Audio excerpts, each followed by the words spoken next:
Kalau lo pikir semua perpustakaan itu tempat yang tenang dan aman buat belajar, itu salah besar. Di sebuah kampus tua yang udah berdiri dari zaman kolonial, ada satu perpustakaan yang selalu jadi bahan bisik-bisik mahasiswa. Bukan karena koleksi bukunya yang lengkap, tapi karena tempat itu dianggap angker. Ini bukan cerita karangan. Ini pengalaman nyata seorang mahasiswi tingkat akhir yang cuma pengen ngerjain skripsi, tapi malah dibawa masuk ke dunia yang gak seharusnya dia ganggu. Lo siap? Jangan lupa matiin lampu dulu, karena cerita ini dimulai dari sebuah bangku kosong di perpustakaan yang terlupakan. Sebut saja namanya Dina, cewek semester akhir jurusan sastra. Dia lagi mumet berat, skripsinya mandek, otaknya mentok. Di kosan dia nggak bisa fokus, berisik, tetangga kos tiap malam karaoke, dan wifi sering putus nyambung kayak hubungan toksik. Dia butuh tempat yang tenang dan punya aura serius serta bebas distraksi. Suatu sore dia mendengar celetukan dari teman kampus.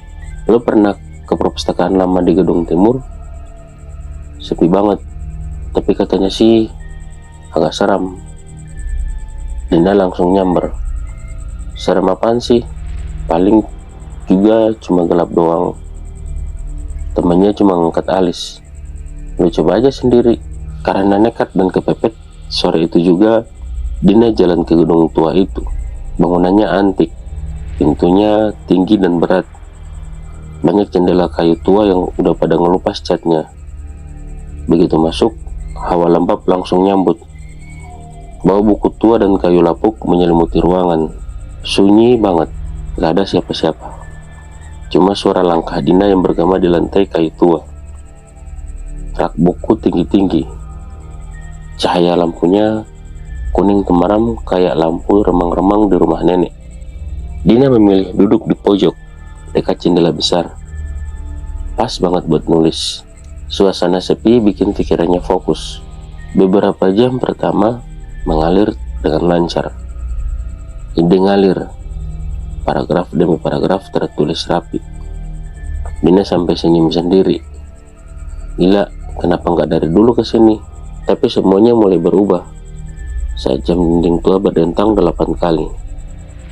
Suaranya berat dan bergema ke seluruh ruangan. Dina sempat merinding, tapi masih mikir, jam doang.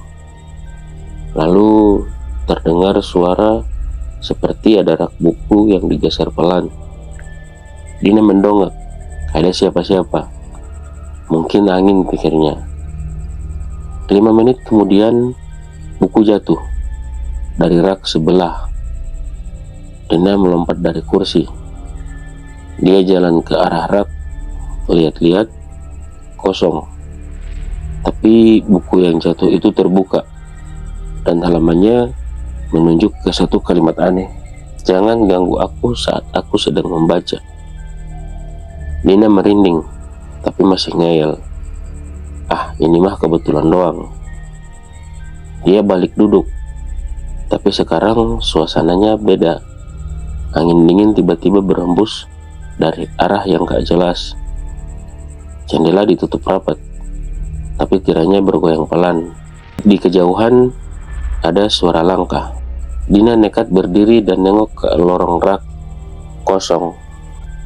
Tapi tiba-tiba dari ujung ruangan ada bayangan putih bergerak cepat, seperti seseorang yang berjalan, lalu menghilang di balik rak buku. Jantung Dina langsung deg-degan. Oke, itu bukan angin. Itu bukan kebetulan. Dia buru-buru beresin barang. Tapi pas mau cabut, komputernya menyala sendiri. Layarnya gelap, tapi muncul satu kalimat. Kamu belum selesai membaca. Dina melangkah mundur, tapi kursi tempat dia duduk tadi bergerak sendiri, seakan-akan ada yang duduk di situ sekarang. Dina lari keluar perpustakaan sambil ngos-ngosan. Tapi sebelum dia menutup pintu, dia sempat menengok ke dalam. Dan di antara bayangan rak, ada sosok perempuan bergaun putih, berdiri diam, sambil menatap langsung ke arahnya. Sejak malam itu, Dina nggak pernah lagi ngincekin kaki ke perpustakaan lama. Bahkan ngelewatin gedungnya aja dia ogah. Tapi yang bikin ngeri, kejadian anehnya nggak berhenti di sana. Besok paginya, Dina bangun dengan rasa pusing berat. Padahal dia tidur lebih awal dari biasanya. Tapi anehnya, di lehernya ada bekas goresan tipis kayak kuku. 3 garis merah, lurus dan perih kalau disentuh. Awalnya dia mikir, mungkin kena kawat bantal. Tapi makin hari goresannya tambah banyak. Kadang di lengan, kadang di punggung. Semua muncul pas bangun tidur. Teman sekosnya Rani sempat heran juga. Lo kenapa sih? Semingguan ini kelihatan pucat banget. Lo sakit? Dina cuman menggeleng. Dia nggak berani cerita, takut dibilang halu. Tapi gangguan itu makin intens. Malam-malam Dina sering dengar bunyi ketukan dari balik lemari, atau suara buku jatuh padahal nggak ada angin. Bahkan sekali waktu laptopnya nyala sendiri dan ngebuka dokumen skripsinya, tapi isinya berubah. Paragraf yang dia tulis sebelumnya berubah jadi satu kalimat yang diketik berulang-ulang. Aku belum selesai membaca. Dia panik. Dia langsung tutup laptop dan matiin wifi. Tapi anehnya, kalimat itu muncul lagi pas dia buka laptop besok paginya. Filenya otomatis tersimpan dan nama filenya berubah jadi perpustakaan kembali. Mulai saat itu, Dina sering ngelamun sendiri. Fokusnya buyar, emosinya gak stabil. Bahkan dia mulai melihat bayangan putih sekilas di cermin, di jendela kamar, bahkan di layar laptop. Kadang sosok itu berdiri jauh, kadang dekat banget. Tapi setiap dia nengok, sosoknya hilang. Puncaknya, suatu malam, dia dengar ada yang bisik-bisik di dekat telinganya saat dia lagi tidur. Suaranya pelan tapi jelas. Bantu aku belum selesai membaca. Dina langsung bangun. Badannya dingin, nafasnya ngos-ngosan. Tapi pas buka mata, dia kaget bukan main. Ada sosok wanita duduk di ujung tempat tidurnya. Rambut panjang, baju putih lusuh, dan matanya hitam legam. Sosok itu menatap Dina, lalu bicara, "Kamu harus kembali ke perpustakaan." Setelah itu semuanya gelap. Dina pingsan. Besoknya Rani nemuin Dina udah dibawa ke UGD. Katanya Dina ketemu pingsan di depan kamar mandi kos. Pas diperiksa, tekanan darahnya turun drastis, dan di lengannya ada bekas cakar seperti dicengkram sesuatu. Setelah sadar, Dina cuma bilang satu kalimat, "Gue harus balik ke sana." Rani panik. "Lo gila? Balik kemana? Lo itu kerasukan semalam." Tapi Dina udah gak bisa dilarang. Dia merasa apapun yang mengikutinya itu terikat sama perpustakaan lama. Dan dia tahu satu-satunya cara untuk mengakhirinya adalah dengan kembali ke tempat semuanya dimulai. Hari itu mendung berat. Langit kayak ditutup kain abu-abu. Angin berhembus pelan, bawa hawa dingin yang gak biasa. Tapi Dina tetap jalan pelan ke arah gedung timur. Langkahnya berat, tapi hatinya lebih berat lagi. Rani ngotot mau ikut, tapi Dina minta dia tunggu di luar. "Kalau gue gak keluar dalam 1 jam, lo cari bantuan," katanya. Dengan tangan gemetar, Dina dorong pintu kayu berat itu. Suara engsel tuanya nyaring banget, kayak jeritan pelan dari masa lalu.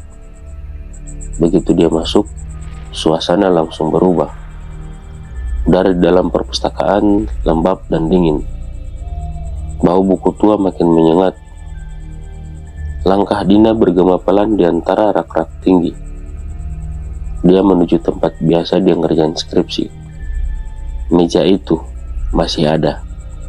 Bahkan kursinya masih menghadap ke arah yang sama seperti terakhir kali dia tinggalkan.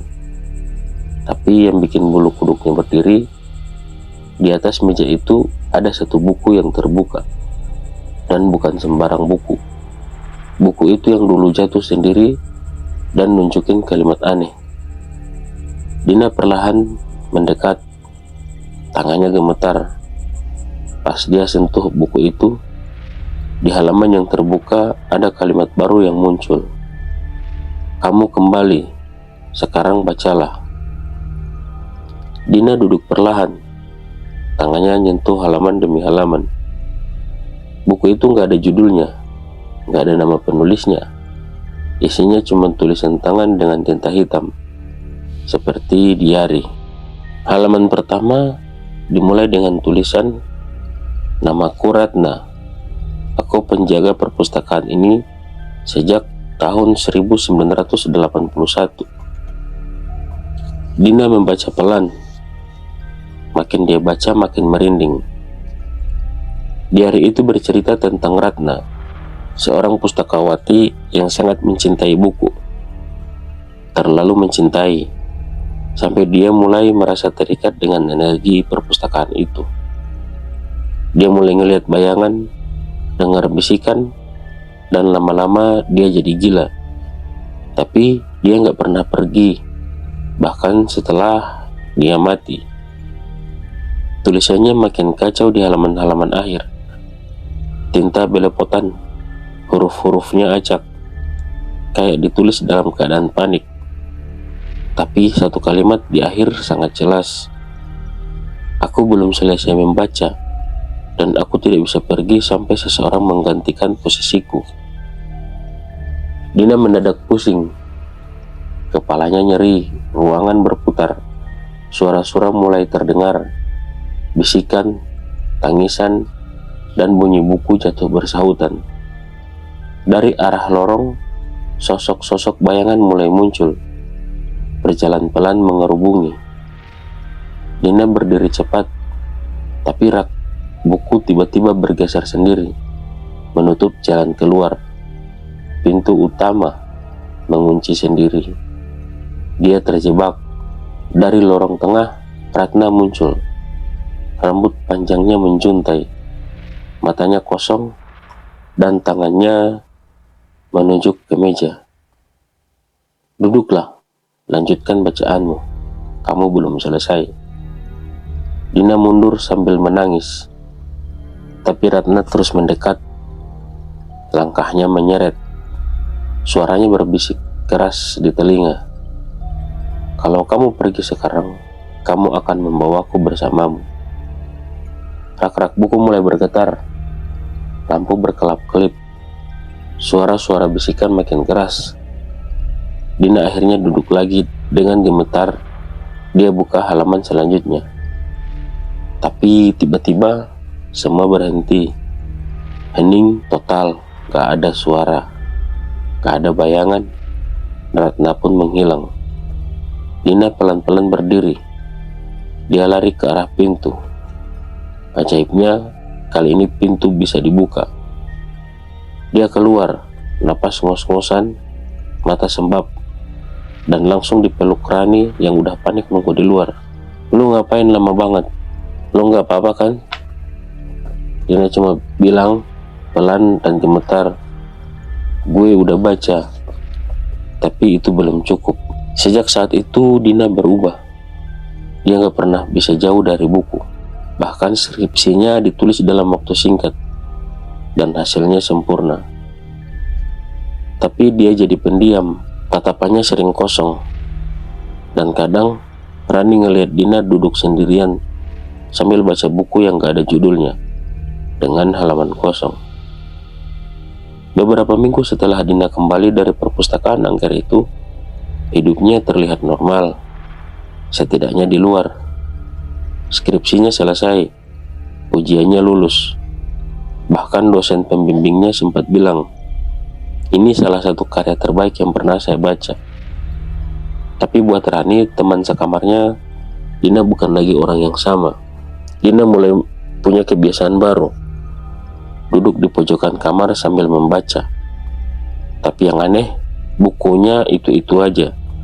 Buku tebal, bersampul coklat tua, lusuh, tanpa judul. Halamannya banyak. Bahkan kadang terlihat makin tebal dari hari ke hari. Rani sempat iseng buka buku itu waktu Dina tidur. Tapi anehnya halamannya kosong. Gak ada tulisan apapun. Pas Rani tanya, Dina cuma menjawab pelan. Tulisannya cuma bisa dibaca sama yang udah ditandai. Rani mikir Dina stres atau mungkin trauma. Tapi ada hal yang bikin dia makin khawatir. Setiap malam Dina ngigau.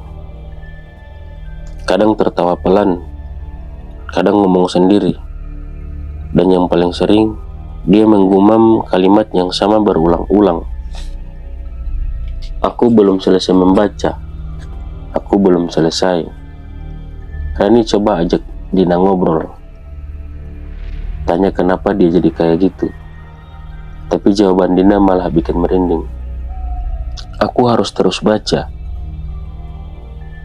Kalau berhenti, dia bakal marah. Dia udah lama nunggu seseorang. Malam-malam berikutnya makin parah. Dina sering duduk di depan cermin berjam-jam sambil megang bukunya. Kadang ketawa, kadang nangis. Suatu malam, Rani bangun dan ngelihat Dina berdiri di tengah kamar sambil menghadap ke tembok. Tangannya terbuka dan buku itu melayang pelan di udara, seolah dibaca oleh sesuatu yang gak kelihatan. Dina, lo ngapain? Rani nanya pelan. Dina gak menjawab. Tapi dari belakang, dia terdengar seperti suara dua orang sekaligus. Suara Dina dan suara berat, serak yang mengikuti kata-kata Dina kayak gema. Bacakan aku, lanjutkan ceritaku. Kita belum selesai. Rani langsung kabur dari kamar dan nginap di kamar temannya semingguan. Sementara itu, kabar aneh mulai beredar di kampus. Katanya setiap malam ada lampu yang nyala sendiri di perpustakaan lama. Padahal udah bertahun-tahun gak ada yang pakai. Bahkan ada mahasiswa magang pustaka yang ngaku ngelihat seseorang duduk di dalam. Saat dia mendekat, sosok itu hilang. Yang tertinggal cuma jejak buku terbuka dan kursi yang masih hangat.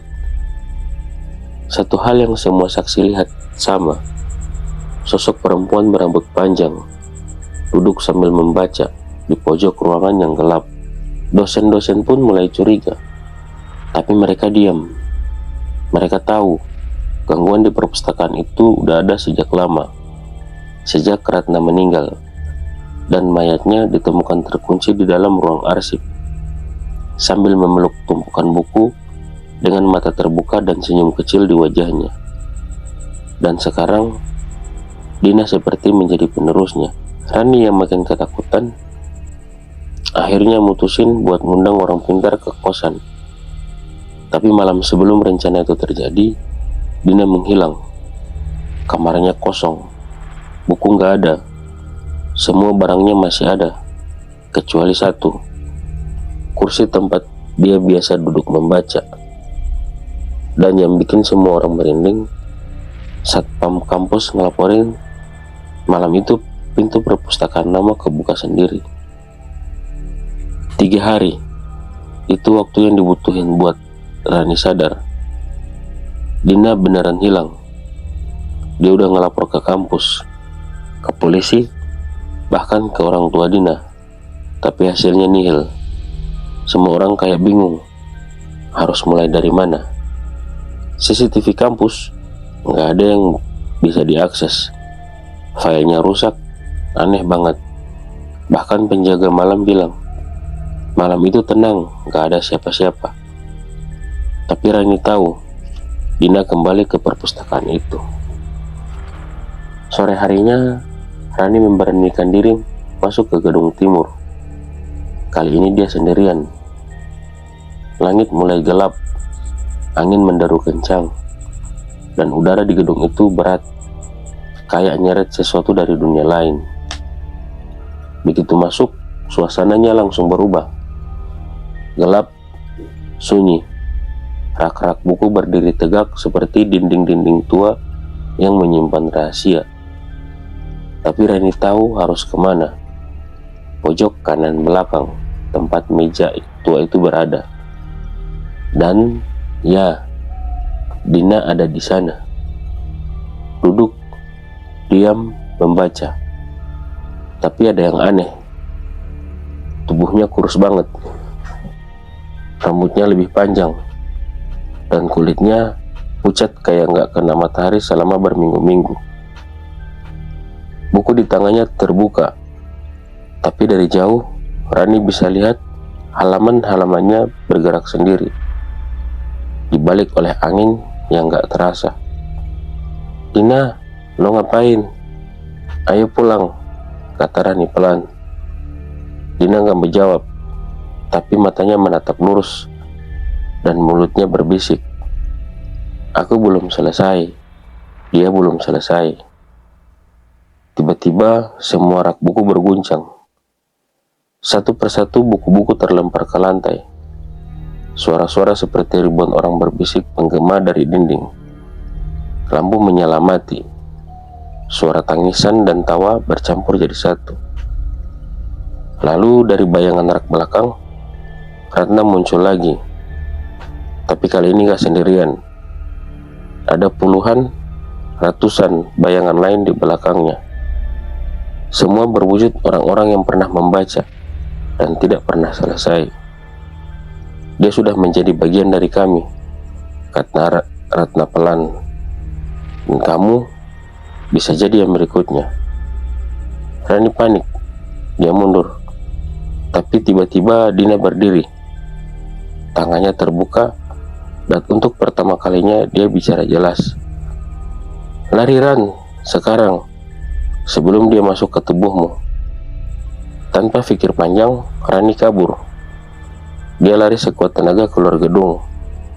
Dan begitu dia menyeberang halaman, gedung perpustakaan itu menghilang. Bukan cuma lampunya mati, bangunannya benar-benar lenyap, kayak nggak pernah ada.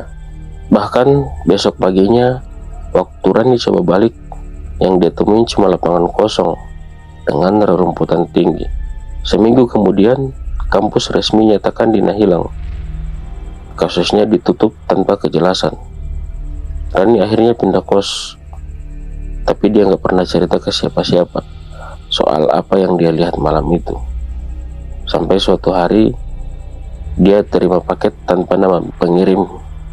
Isinya sebuah buku bersampul coklat tua, lusuh, tanpa judul. Waktu dibuka, halaman pertama kosong. Tapi di balik halaman kedua, ada tulisan tangan Dina. "Maaf, aku harus tetap membaca.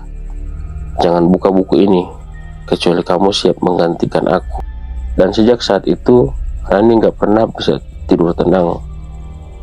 Kadang dia ngelihat buku itu pindah tempat sendiri. Kadang terbuka sendiri di malam hari.